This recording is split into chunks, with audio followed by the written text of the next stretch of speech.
PC Gaming News Weekly Roundup. What's happening, everybody? Street here, PC Gamer, Shenanigans Extraordinaire, coming at you with the PC Gaming Weekly Roundup.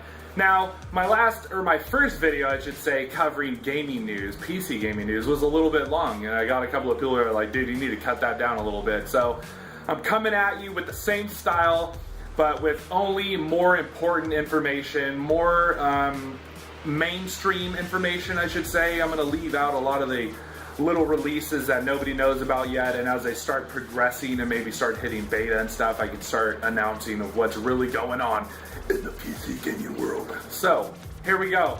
DayZ Standalone showed that now they're going to implement dysentery and a couple of other diseases.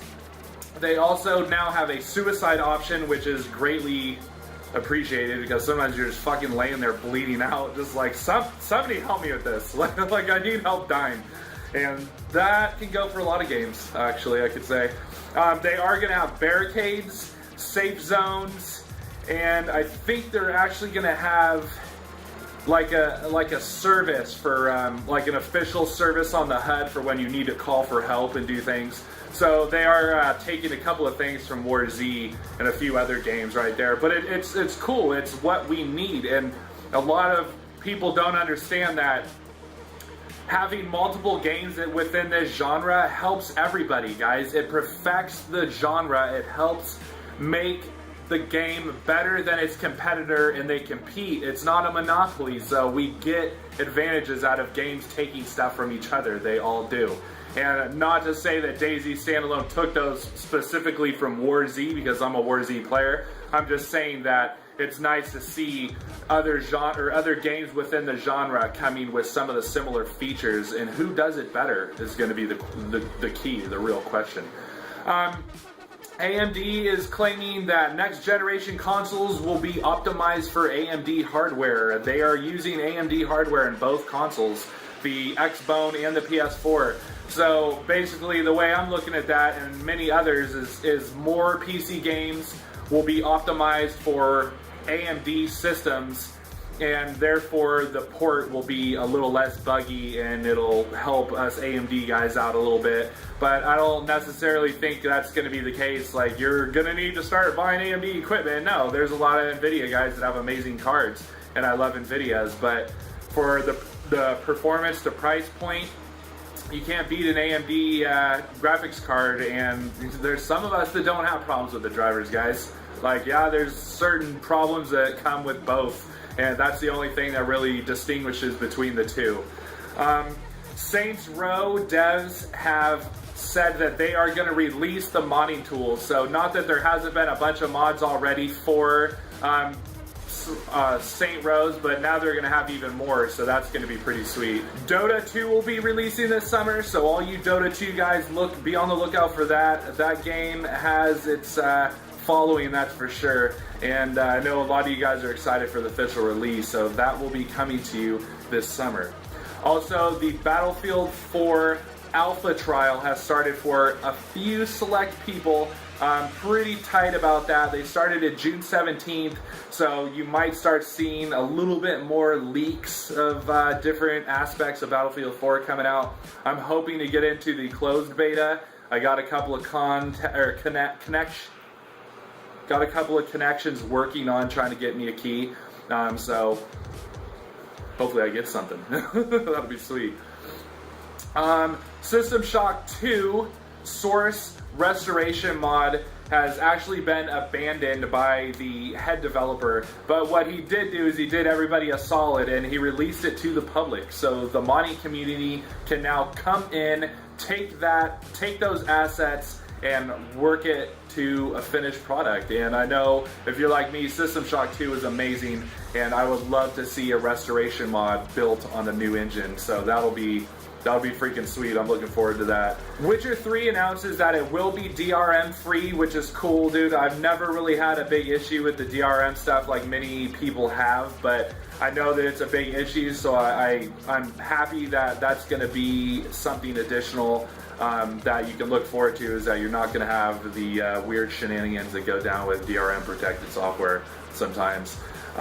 They also announced that they will be having DLC that is paid only for stories and expansions of stories. Gear and other items will be free as just free download content, and that's always good to know that we'll be able to bring in probably new armors, weapons, different things for free. But if you're gonna purchase some download content to go into the extend the story more, you will be paying a little bit for that, guys. DayZ Mod 1.7.7 patch has been released, and what this has done is it has made zombies extremely viral. And they also implemented in the zombie tackle that we saw on the standalone at E3, so that's something else that will be brought in with this patch. They also have brought in an RPK 7.4, and they also have a silenced Makarov, and also a couple other bug fixes. FIFA's Ignite engine has been said it will release on PC hardware as soon as the hardware is better on common PCs. So for us big gaming computer guys, you know, we got the hardware they need, but the average person does not. State of Decay is coming to Steam. Now I'm excited about this one. It's looking a little bit rusty, or not rusty, but it's looking a little bit under par right now. But I do want to play it, and I would much rather play it on my PC than on the Xbox. So that will be coming to Steam. They have not released a time frame or a release date yet, but be on the lookout for that. I'm excited because they still have time to work on it, and I have a feeling that it can become a much better game. So hopefully we'll be seeing that soon. World of Tanks gets 8.1 update, which brings in new artillery and fixes some new bugs, or some old bugs. So be on the lookout for a new patch for World of Tanks. Sounds like a good one. WarZ changes its name to Infestation Survivor Stories. Yes, that one hit us all. Well, it hit me pretty big, dude. But I got that email and I put out a video about an hour and a half later. Like, what the fuck, dude? Like, it's changed names. Okay, well, they did it because they wanted to kind of dodge some funk, but at the same time, I don't know, dude, 1 million users, and it's been out for damn near a year now. I'd probably cause a little bit more of a fuss and just be like, fuck it. But then again, I'm not the one running the place, and my say means nothing. So who the fuck am I? Who are you, Street? You know, fuck. PlanetSide 2 has a new big update coming out saying that it's going to enhance the life of the gamer in PlanetSide 2. It's going to adjust a bunch of balances. It's going to balance this, you know, balance that. So we can, I didn't read too much into it. It just basically said that lots of new balances and things that, bug fixes that people have been complaining about to make the overall experience much more enjoyable. Battlefield 4 has announced it will have a spectator mode, and I have a feeling they're going to implement Twitch heavily into that on the Xbox, and Ustream on the PS3, but that's just what I'm thinking. And you're going to be able to spectate and do maybe some shoutcasts or do different things with that, so that'll be pretty sweet. The video just popped up in the back. Got some shit editing right now. I just finished rendering. And the Assassin's Creed 4 will be coming to PC, but it says that it will be coming to PC much later after it is already released on the console. So basically when console buyers are like, Assassin's Creed, been there, done that, then they'll release it for PC guys. And we can play it. Yay. PC, baby. We get fucked in our ass all the time. Alright, well, that pretty much wraps it up this week, guys. Thanks for watching. Don't forget to like this video and subscribe if you haven't already. Dude, StreetRidazgaming. Like a boss. See you next time, guys.